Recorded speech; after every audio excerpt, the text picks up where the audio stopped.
Hello traders, good evening. ඉතින් first of all සුබ අලුත් අවුරුද්දක් වේවා.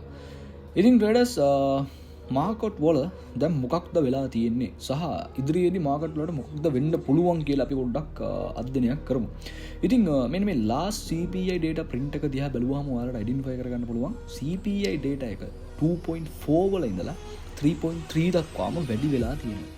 ඒ වගේම තමයි මෙයාලා ફોකස් කරලා තියෙනවා 3.4 දක්වා CPI එක වැඩි වෙයි කියලා. නමුත් actual data එක උනේ 3.3.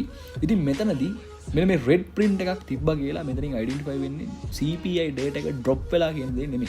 ඔයාලා හැම වෙලේම ફોකස් කරන්න ඕනේ මෙන්න මේ previous data එකත් එක්ක තමයි actual data එක compare කරන්න ඕනේ. නමුත් මෙයාලා ફોකස් කරලා තියෙන data එකට වඩා ඔව් මේක actually 0.1 වගේ drop එකක් තමයි තියෙන්නේ. නමුත් මෙතන mainly identify කරගන්න ඕනේ මෙන්න මේ 2.4 කියන previous data එක. ඉතින් මාස කිහිපයකට කලින් මම මෙන්න මේ forecast එකත් අපේ update group එකේ දාලා තියෙනවා. ඉතින් ඔයාලා බලා ගන්න පුළුවන් මේ group එකට join වුණොත් free group එකට join වුණොත් වගේම.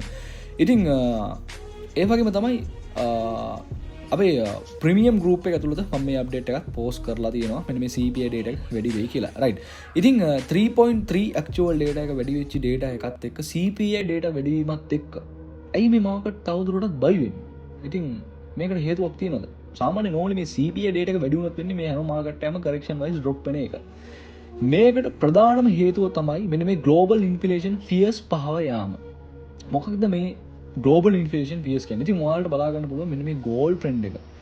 gold selling momentum එක active වෙන අවස්ථාවේ මෙන්න මේ gold selling momentum එකම ඇති වුණේ මොකක් හින්දාද? මෙන්න මේ global inflation fears හින්දා.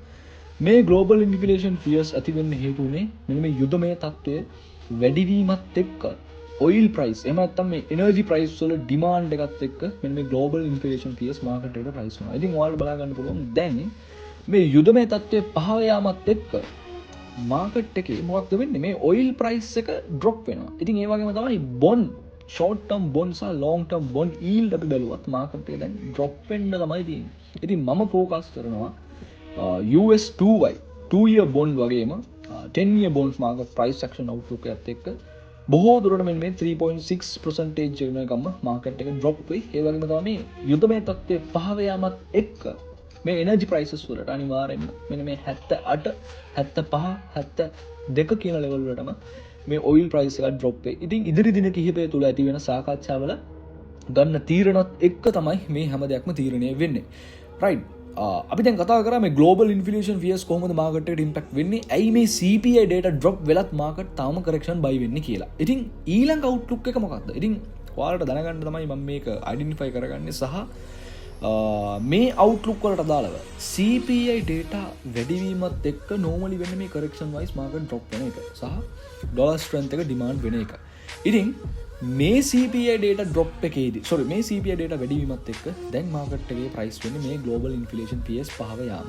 ඉතින් මේ global inflation fears market එකේ පහව යාමත් එක්ක market වලට price වුණාට පස්සේ next month එකේ ලැබෙන CPI data print එකට අනිවාර්යයෙන්ම මේ market react කරනවා. ඉතින් මම expect කරන්නේ price action wise මට gold sell මම තාමත් ඉන්නේ gold sell trend එකක long view එකේදී gold selling momentum එකක් තුල. මොකද safe haven demand එකක් විදියට මේ ඇදුණු අවස්ථාව තුල නැවත gold demand වෙන්න කිසිම අවස්ථාවක් නැහැ.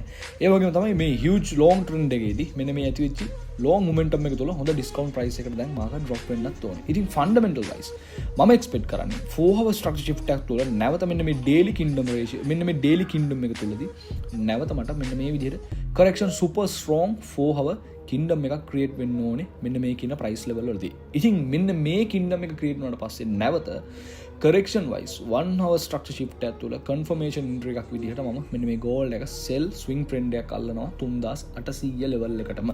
ඉතින් මේක ඇවිල්ලා fundamental swing trade එකක්.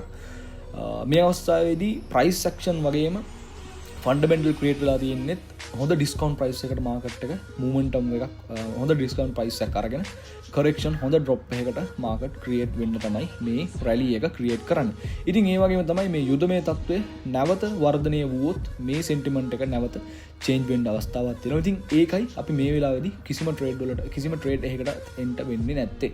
ඉතින් අපි focus කරා last week එකේදී මෙන්න මේ හැදුණු kingdom එක fail වෙයි කියලා. නමුත් CPI data එකත් සමග ඒ වගේම මෙන්න මේ යුද්ධමය තත්ත්වය පහවීමත් සමග global inflation data fears පහවීමත් price එකත් එක්ක මෙන්න මේ බයි ට්‍රෙන්ඩ් එක ක්‍රියේට් කරනවා. ඉතින් මම තවමත් එක්ස්පෙක්ට් කරන්නේ ගෝල්ඩ් එක correction wise යම් තක්තුරකට buy වෙලා මෙන්න මේ 4900 5000 levels වලදී correction wise strong selling strength එකකින් structure shift එකක් තුල එහෙම නැත්නම් kingdom shift එකක් තුලදී market එක sell trend එකක් create වෙයි කියලා. ඉතින් මේ price action outlook එක තුලදී මම long view එකේදී focus කරන්නේ gold sell trade එක. සහ correction wise නැමත මම ඉන්නේ buy momentum එකක. අපි බලමු මේ buy momentum එක කොතරක් දුරට market එක move කරයිද මෙන්න මේ යුතුයමේ තත්වය කියලා. එහෙනම් traders මේ වීඩියෝ එකනොත් මම හිතනවා ඔයාලා දෙයක් ඉගෙන ගන්න ඇති කියලා. ඒ වගේම තමයි අපේ ෆ්‍රී ගෲප් එකට ජොයින් වෙලා බලන්න. අපේ මේ ෆ්‍රී ගෲප් එකේ මේ හැම අප්ඩේට් එකක්ම මම පෝස්ට් කරනවා මෙන්න මේ CPI data වලට දාලව. ඉතින් ඒ වගේම තමයි අපේ ප්‍රීමියම් ගෲප් එක තුල trade ideas සහ මෙන්න මේ market update සියල්ලම පෝස්ට් කරනවා. එහෙනම් traders cheers